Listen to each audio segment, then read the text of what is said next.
All right, guys, welcome to day 5 training. So as for our new start, they just had their first day in the field. Maybe the sharp person really got through the full presentation and maybe a close that day. Maybe you had somebody that really just focused on the T's, but either way, they shadowed that trainer and saw that person get a deal, or they saw them go over objections, whatever it may be. So that's what we're going to be covering today is objections. And that's what we cover on day 5 as well too. So the way we handle objections, it doesn't matter again what campaign we're representing, and it doesn't matter what client. It doesn't matter what client campaign we're representing. It doesn't matter what retailer we're in. We handle objections all the same way, and especially for AT&T. The 4 most common objections I wrote right here, and we'll get into that here in a second, but the way we overcome them has the same exact structure. Kind of like how every pitch, or every person that pitches has this same pitch blueprint. Same thing when it comes to objections. We have a objection blueprint and what we call is objection circles.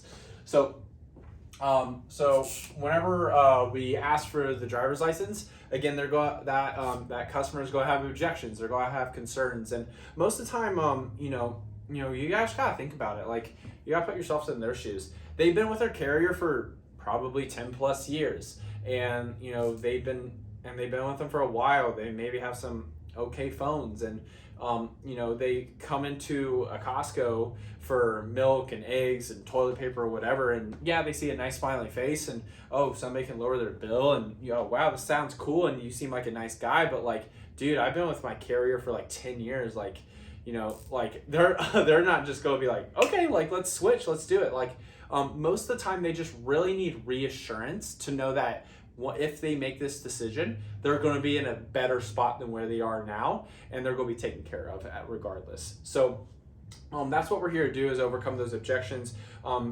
Make sure we address those concerns and just let the customer know, hey, like I promise you, like, this is going to be a better experience than what you're currently going through right now. So the first thing is going to be, as soon as we ask for the driver's license, they're going to say, they're going to shoot us an objection. Boom, we have now, as soon as they give us that objection, we have now entered the objection circle. Yay, awesome. So once we receive the objection, the very first thing that we're always going to do is agree every single time. And when we do, we're actually going to smile when we do it as well too. Back to our C factors. So let's say that they say, I need to talk to my spouse about it. Hey, I absolutely think you should talk to your spouse. I don't want you sleeping on the couch. We're always going to agree with no matter what they say. The second thing that we're going to do is we're going to rebuttal / overcome the objection. So, hey, I totally understand you need to talk to your spouse. I wouldn't want to make decisions without her as well too. But what do you think? But your spouse more than anybody, right? Yeah. Okay. What do you think? They would like more. Is it the new phone? Is it the lower phone bill? Or I don't know. Is it the better service because these are 5G phones? And this is us overcoming that objection. As soon as somebody overcomes the objection, what I noticed that a lot of people do is they'll overcome the objection. They'll handle it really well, but them and the customer just kind of sit there and pause, and they'll just, all right, like, what's going on? And eventually the customer will take both hands of the steering wheel of the conversation, and they're like, yeah, okay, well, I'll think about it, or I'll get back to you, and they'll take off.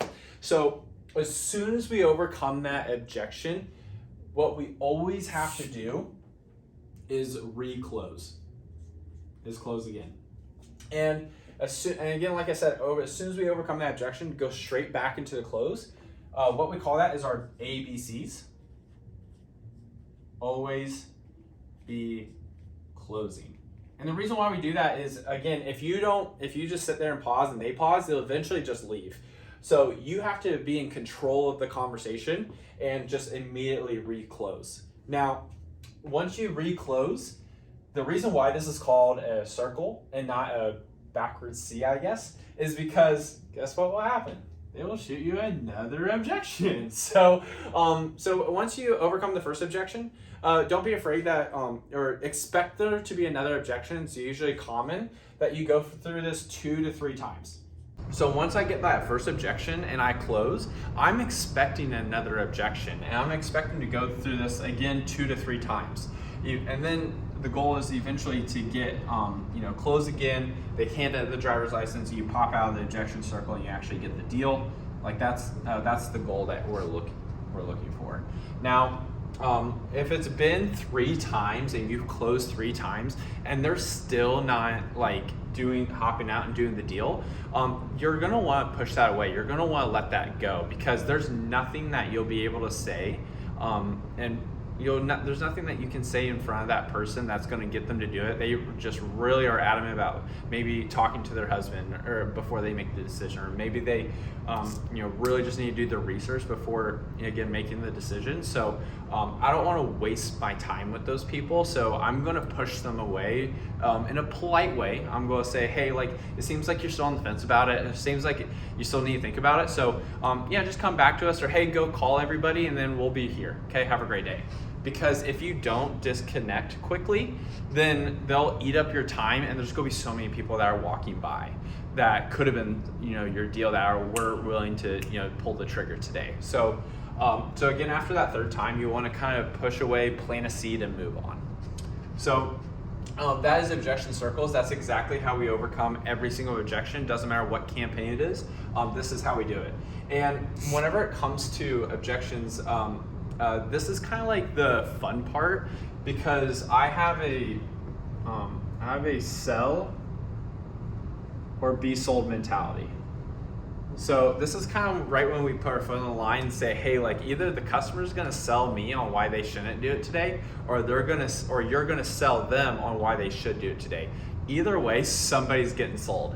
And that's the mindset I have whenever it comes to going into objections, because I always want to problem solve. I always want to, they're going to combat me with something, I'm going to combat them right to overcome that objection that they have.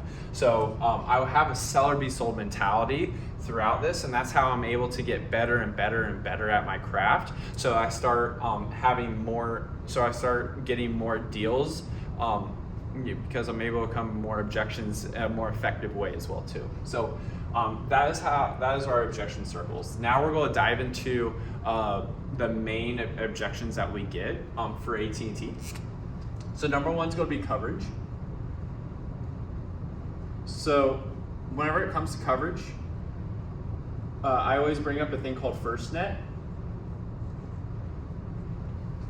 So what happened is firefighters, police officers, first responders, they are the special, they run off a special network called FirstNet. Back in the day, the government released a contract to all the carriers to say, hey, like, we need our first responders to have the most reliable service. AT&T won that contract about 2 years ago whenever 5G started coming out. So now firefighters, police officers, first responders, they now run off of a special network called FirstNet, which is provided by AT&T. And I always bring that up every single time that anybody has a coverage objection, because there's so many negatives that's able to overturn. So the way I say it is, I want to put the ball in the tee. I don't want to just kind of like throw up on the customer with information. I want to put the ball in the tee and make it interactive. So as soon as they bring up coverage, I'm going to say, yeah, do you guys know what FirstNet is? They'll say no. I'll say, yeah, most people don't. That's totally okay. Again, no problem. Now, so firefighters, police officers, first responders, they have to have the most reliable service. They actually run off a special network called FirstNet. FirstNet runs off AT&T towers. That just started 2 years ago whenever the 5G rollout came. And when that 5G rollout came, AT&T invested $1.5 billion with that 5G rollout, which shot them to the top to land that FirstNet contract. So that's exactly how I explain it to customers, and that's usually whenever those barriers come down, they're like, okay, like, that makes sense. They buy into that. So that's going to be FirstNet is what is going to be my go-to when it comes to coverage. Another thing that you do have as well too is the coverage map. Now, the only reason why I bring up the coverage map is if they're in a little one-off area. So for example, let's say the customer says, oh, well, I have a cabin out in the woods here. Oh, well, I traveled to this place and I know it doesn't get service. So again, the first thing I'm going to do with them is agree and say, hey, like I don't want to sell you a phone, or I don't want to give you a phone that's not going to work. So let's look it up. And then I'm going to look up the coverage map and I'm going to figure out exactly what that is and explain that to the customer by saying, hey, so we actually looked it up and here's the coverage map. Everything dark blue is going to be 5G, everything light blue is going to be 4G. So it looks like we do have service in in that area now that these 5G towers have came out. So that's kind of the way I overturn coverage. But again, FirstNet is always my go-to 100% every single time. So that's the first objection. Next one's going to be bad experience. Now, okay, so there's only 2 reasons why they had a bad experience, and I'll cover into that. But I gotta dig that out with the customer first. I gotta figure out what happened so I know how to overturn it. So I gotta find the root of the problem. So if they're gonna say, oh, I used to have AT&T and it was horrible, like I gotta figure out why it was horrible. So that's exactly what I'm gonna ask them is, oh, what happened?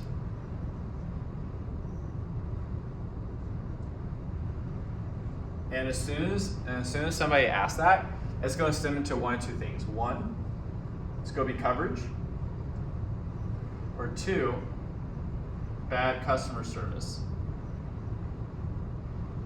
/ bill. And those are pretty much the same thing, and I'll explain why here in a second as well too. Very first thing I'm going to do is ask them, okay, what happened?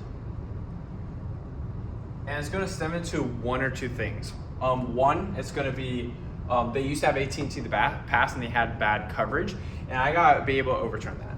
Or the second thing is going to be that they used to have AT&T in the past and they had bad customer service, or maybe they had a high phone bill, and I got to overturn that as well too. So first I got to address which one of those 2 is and dive into that problem. So let's dive into coverage number 1. So whenever it comes to bad experience with coverage, oh, I used to have AT&T in the past and I just didn't get any service. I gotta dig in and figure out the number 1 question of how long ago was that? Was it 1 year, 2 year, 3 year? Because what happened is back in 2020, AT&T started 5G, and all the carriers started rolling out 5G.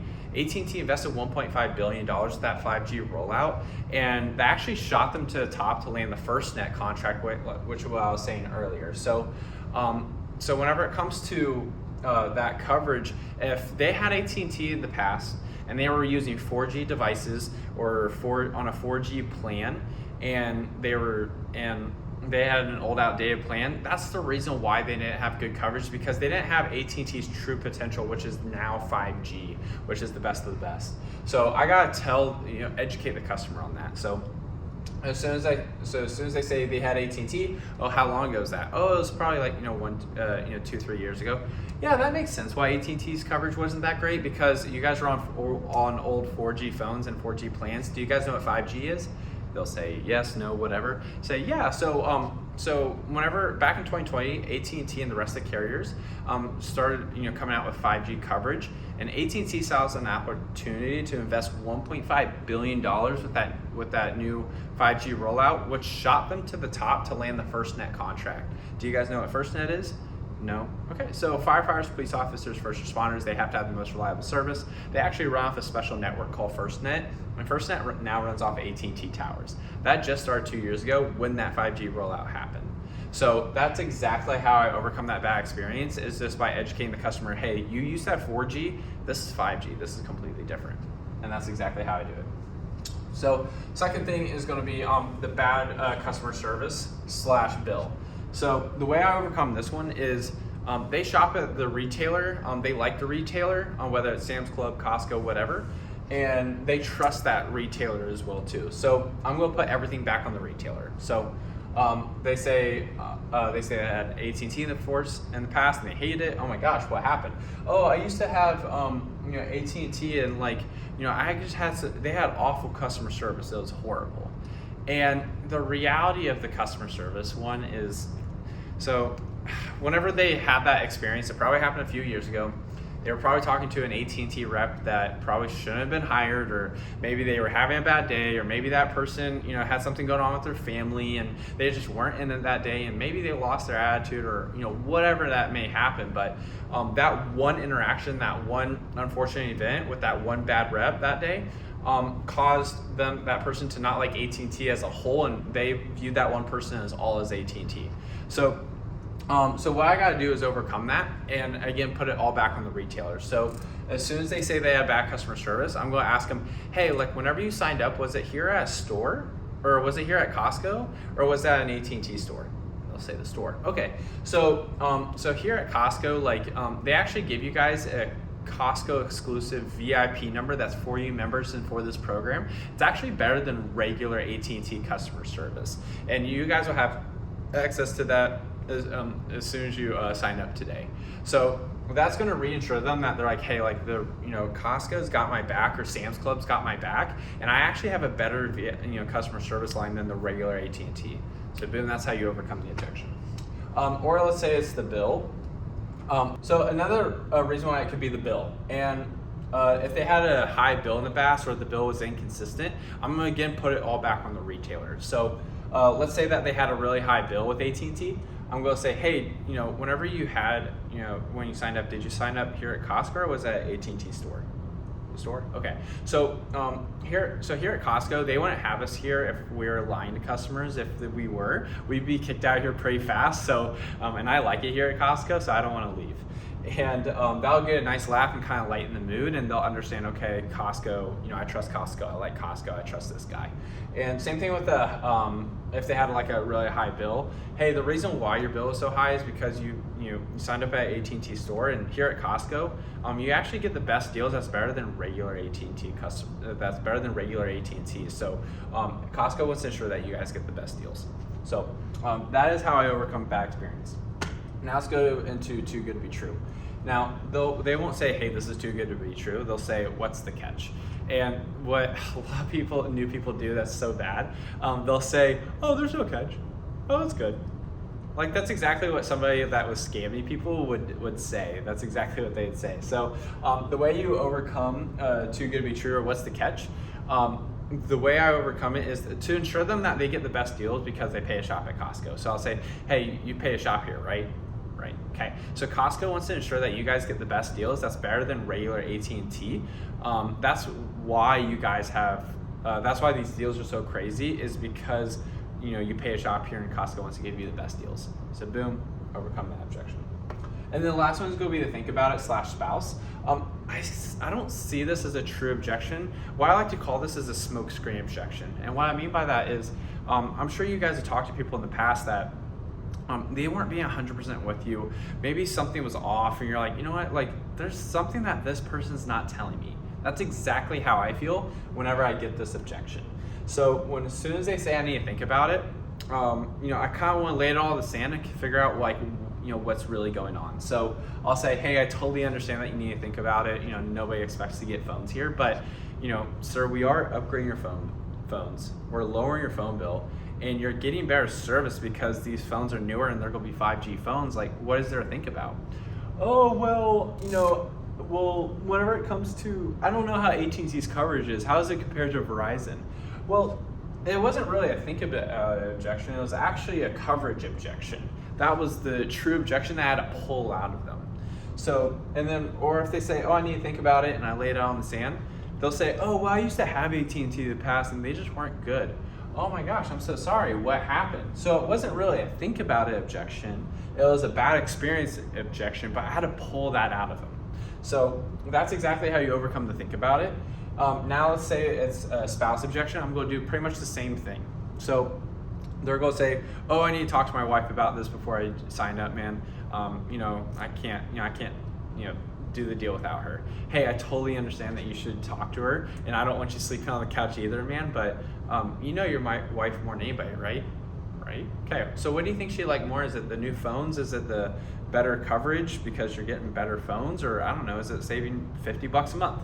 Well, we have been talking about saving a lot of money. Okay, do you think she'd be mad if you went home and said, hey, I actually just saved us $50 a month, And on top of that, I got us the newest phones. Do you think she'd be mad? No? Okay, then I just need a driver's license to check, see if you qualify. So with that, spouses, you just want to lay everything on the sand and figure out what's really going on. And sometimes people do throw their spouse under the bus, and there's really something else going on here as well too, but you'll never know until you actually pull that out of them. So that is my day 4 and day 5 training. Day 4 is all about teaching this and just having them just absorb the information and prep them for the next day. And if you got some time after day 4, after you trained, I'd start to overcome one of these at a time and get some repetition there. But really, day 5 is all about executing and actually getting that new person to try the objections themselves. So day 5, they're gonna come in. I'm gonna have them kind of reteach me this stuff so it's refreshed. I'm gonna have them tell me what the 4 main objections are. And then we're just gonna repetition. Meaning we're gonna go over the coverage objection over and over again. Same thing with bad experience, over and over again for both the bad experience for coverage or bad experience for customer service. And then too good to be true, we're going to go over that over and over again. And then also the think about /spouse to the point that they feel super confident that whenever they go into the store next, because again, they've already been in the store from the day before and they probably have already seen some objections, they're now going to go in there fully prepared and very excited because they're like, okay, now I know I'm going to get that objection. I now know exactly what to say to overcome it. So that is officially my day 4 and day 5 training, guys. Thank you.